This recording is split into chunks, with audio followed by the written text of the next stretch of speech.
They laughed at my mother's death. That was the exact moment something in me snapped. We were standing at the rehearsal dinner. White linens, overpriced wine, fake smiles from people who didn't know us but pretended to care. And then it happened. Madison, my fiancée, holding a flute of champagne, turned to her parents and said, loud enough for the whole table to hear, "At least now there's no dead weight at the ceremony." Her father chuckled. Her mother nodded and added, "Yes, thank God she won't be here in that hideous blue dress." It looked like a curtain from a thrift store. Laughter. Real, guttural laughter. From the three people who were supposed to be my family. I stared across the table at them, my heart punching against my ribs, mouth dry, fists clenched. That dress. That was the last one my mom wore before chemo took her hair, her energy, her voice. And she loved it. I remember how she spun around in it just weeks before she died, saying, "Now I look like I belong at your wedding, Nathan." And now Madison, my wife-to-be, just spit on her memory like it was trash on the side of the road. So I stood up, slowly, carefully, as if the truth weighed down every muscle in my body. Every head turned.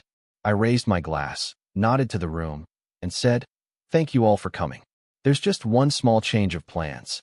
Madison blinked. Her dad tilted his head, confused. Her mom took another sip. "There won't be a wedding." Silence. You could have heard my mother's ghost breathe. I continued, voice steady, but thunder in my chest. "I won't marry a woman who mocks the dead. I won't marry into a family that laughs at the only person who ever gave a damn about me." Madison stood up, so fast her chair tipped. "Nathan, are you serious? Don't be dramatic. It was just a joke. Then laugh your way through life without me." I dropped the ring on the table. It landed with a clean, final clink, like a door slamming shut. Her mom gasped, but not out of guilt, out of embarrassment. Her dad muttered something under his breath, probably about me being too soft. And Madison? She didn't cry, didn't plead. She didn't even look shocked. She just narrowed her eyes and hissed, "You'll regret this." But that was the thing. In that moment, for the first time since I met her, I felt something cold and clear. I wouldn't regret this. Not now. Not ever.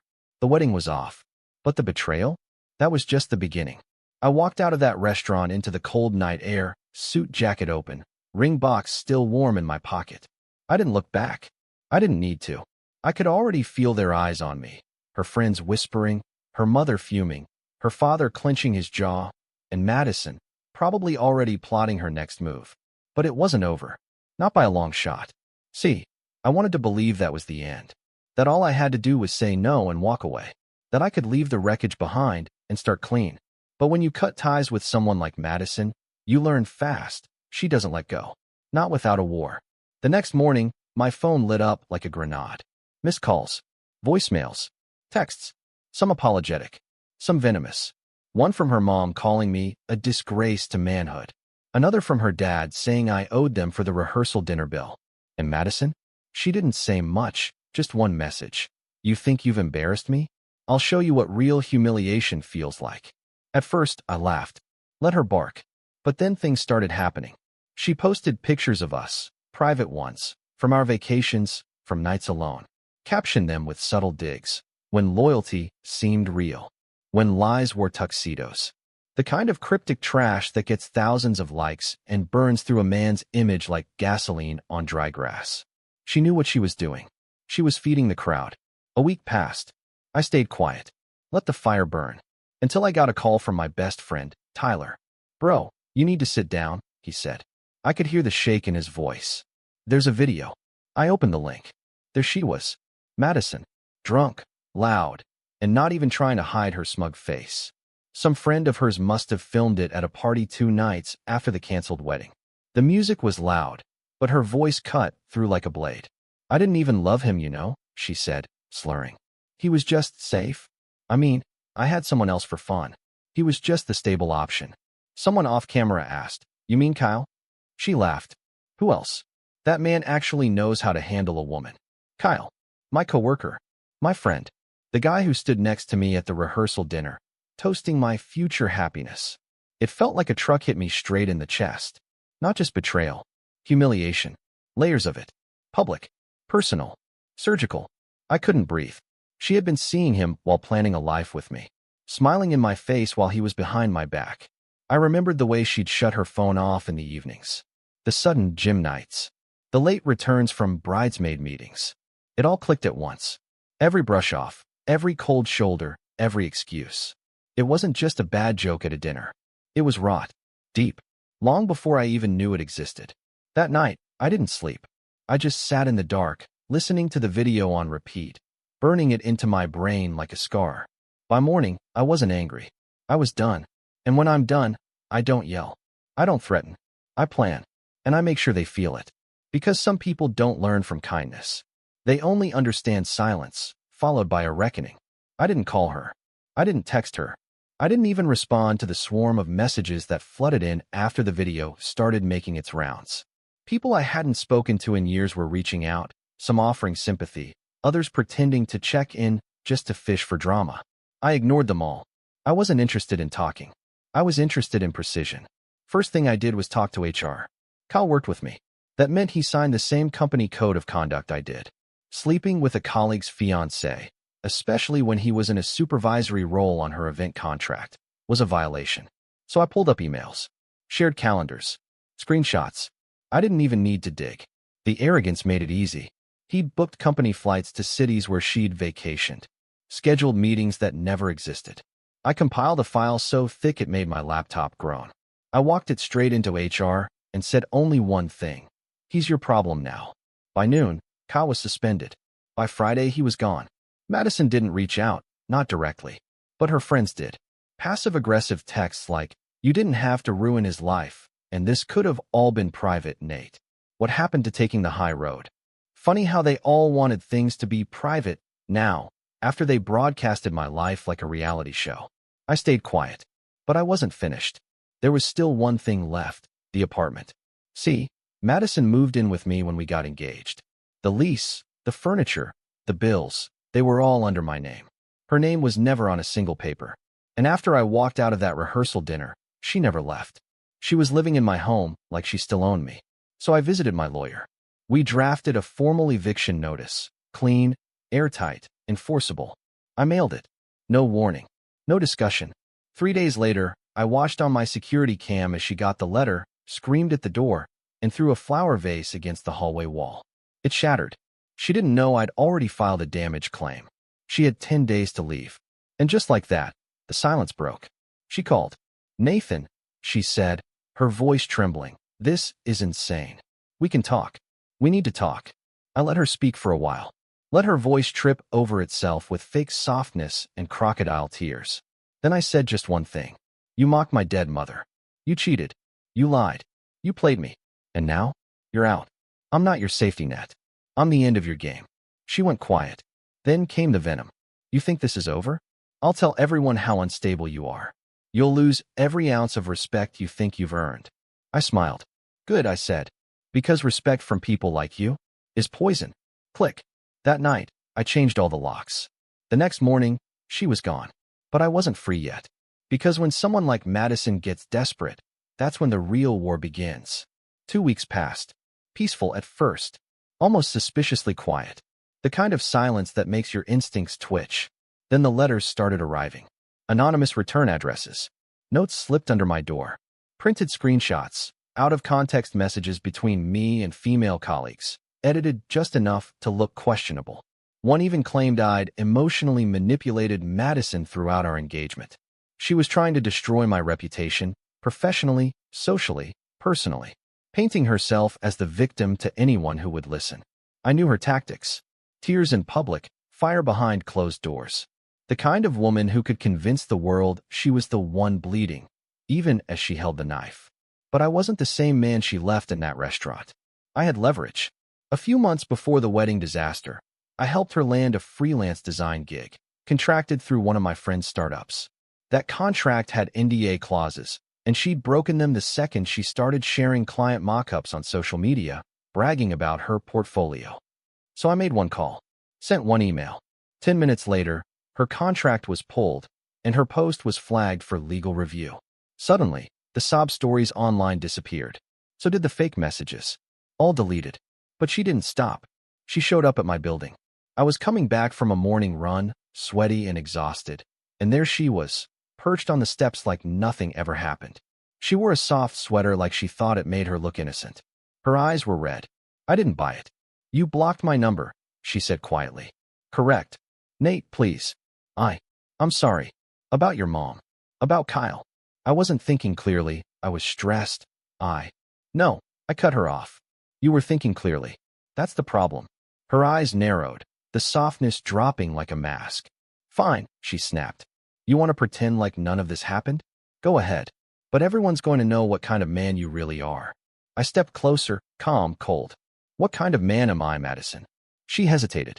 Because from where I'm standing, I continued, I'm the kind of man who loved you, who trusted you, who let your broken, bitter family into my life, who stood there while you laughed at my dead mother like it was some joke. She looked away. I leaned in.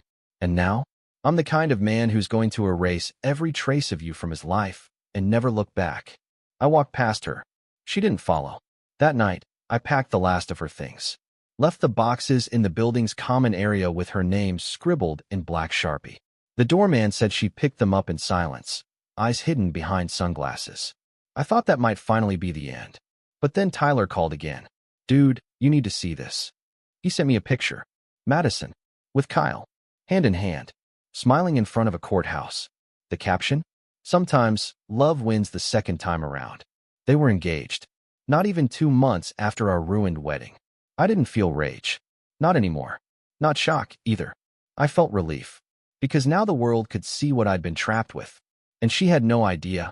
I was just getting started. I stared at the screen, the glow of their smug little engagement photo lighting up my phone like a taunt. Matching outfits, her fake smile pressed against his stubbled cheek, like betrayal wrapped in a Hallmark ad. Love wins the second time around. Yeah? Let's see how long that one lasts when it's built on lies, stolen moments, and a woman who throws away loyalty like expired milk. Tyler called again a few hours later. You good? He asked cautiously. Because, man, if that were me, I'd be at their doorstep with a lighter and a can of gas. I almost laughed. I'm better than good, I said. They just made a public announcement. Now everything I've been holding back, it gets released. See, before Madison, I wasn't someone who believed in revenge. I thought it was toxic, pointless. But that was before I learned that sometimes justice doesn't come unless you drag it out by the throat. I spent the rest of the night digging. Emails, files, photos, old chat logs. She'd been careless, arrogant. Her and Kyle had left a trail of evidence across multiple devices and platforms, never once imagining they'd need to cover their tracks. The next morning, I uploaded a folder to a drive labeled, The Truth About Madison and Kyle. Inside, screenshots of her mocking me to her friends. Photos she'd sent Kyle while we were still engaged. Audio clips she didn't know I had. Her voice telling me I was lucky someone like her even agreed to marry down. A copy of the NDAs she violated. Timeline breakdown of overlapping nights. Hers with me, and hers with him. I didn't post it publicly. No, I sent it with precision. To their families. To their friends. To her new clients. To the same blogs that had been reposting her fake sob story just days earlier. Within 24 hours, the internet turned. She started bleeding followers. Kyle's LinkedIn changed from marketing executive to currently exploring new opportunities. Their engagement post disappeared. Comments got locked. Accounts went private. But I wasn't watching for their downfall. I was watching for my own peace. And it came, slowly. Not all at once. In the quiet moments.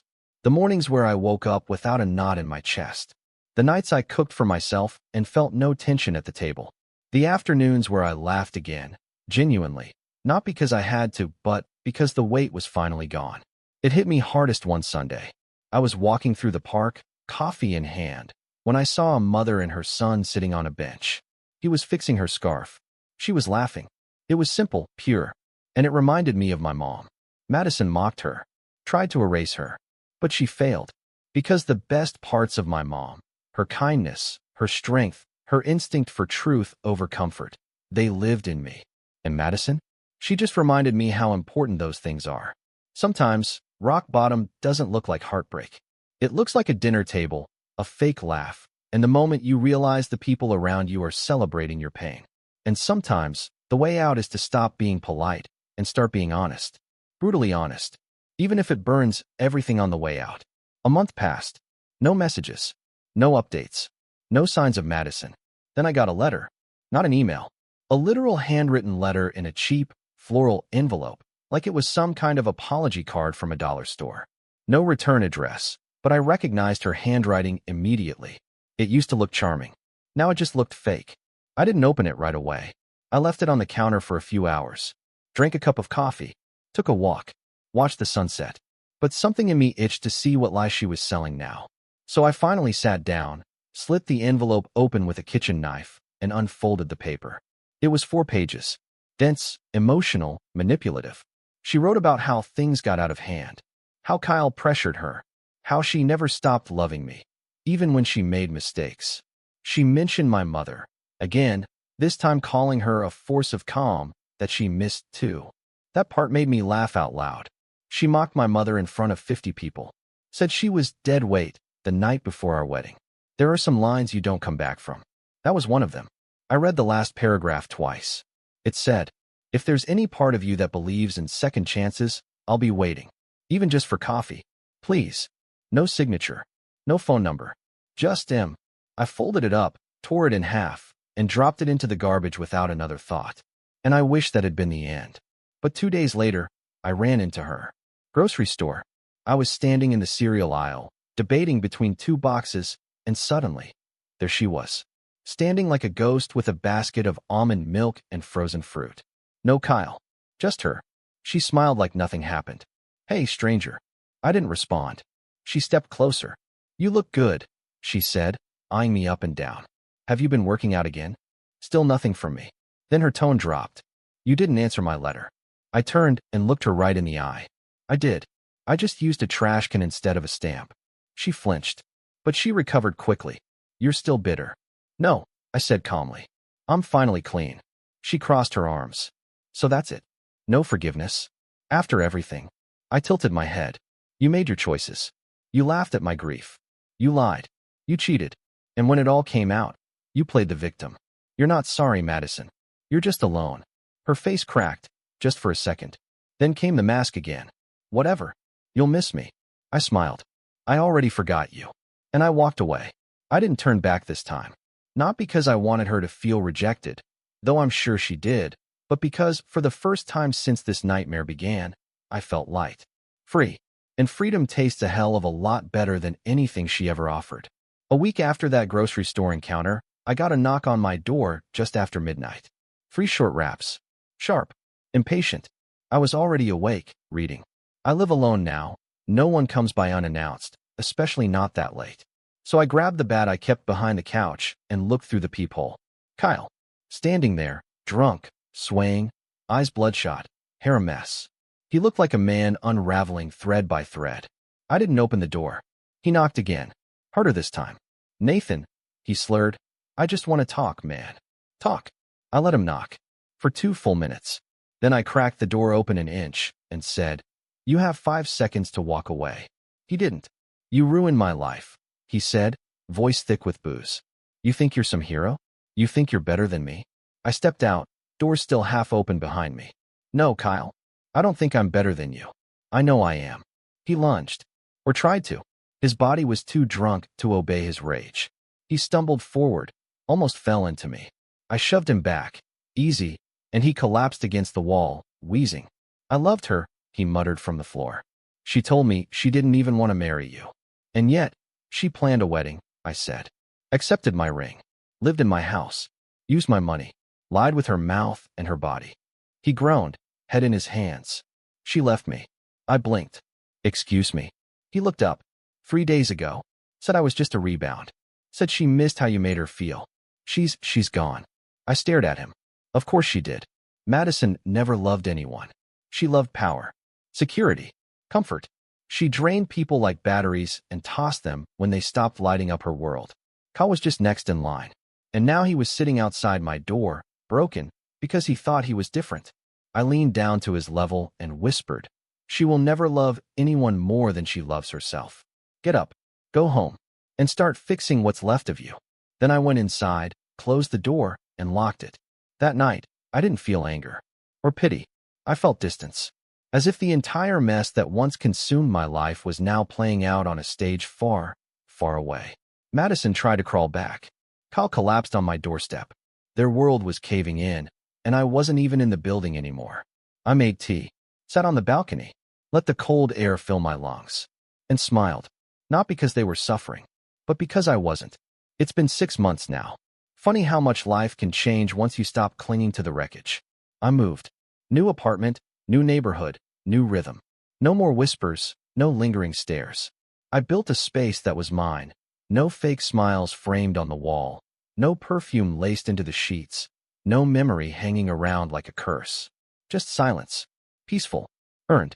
People still ask sometimes, what happened with Madison? I tell them the truth. Not the edited version. Not the polite shrug.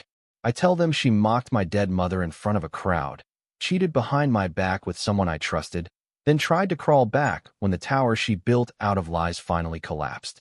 And I tell them I walked away. I didn't fight for her. I fought for myself. And I won. There's a myth people love to sell, especially to men like me. The idea that you're supposed to endure. That love is always worth fighting for. That if it falls apart, maybe you didn't try hard enough. No. Sometimes love doesn't fall apart. Sometimes it rots from the start. And the strongest thing you can do is leave it to die. I see her name pop up now and then. Mutual friends, some new drama, another engagement that didn't last. She's still trying to wear other people's hearts like trophies. Still spinning stories. Still searching for the next man to fix what she'll never admit is broken inside her. But that's not my concern anymore. I don't hate her. I don't want revenge. She gave me the greatest gift without meaning to. She showed me exactly what I don't want. And because of that, I finally know what I do. A love that doesn't demand my silence. A woman who doesn't grin at my pain. A family that wouldn't clap when my mother's name is dragged through dirt. So if you're reading this, and you're in the middle of your own storm, let me tell you something no one said to me. You are not weak for walking away. You are not broken because someone else couldn't love you right. And you are not alone. Stand up, wipe the dirt off, and walk forward. Not toward her, but toward yourself.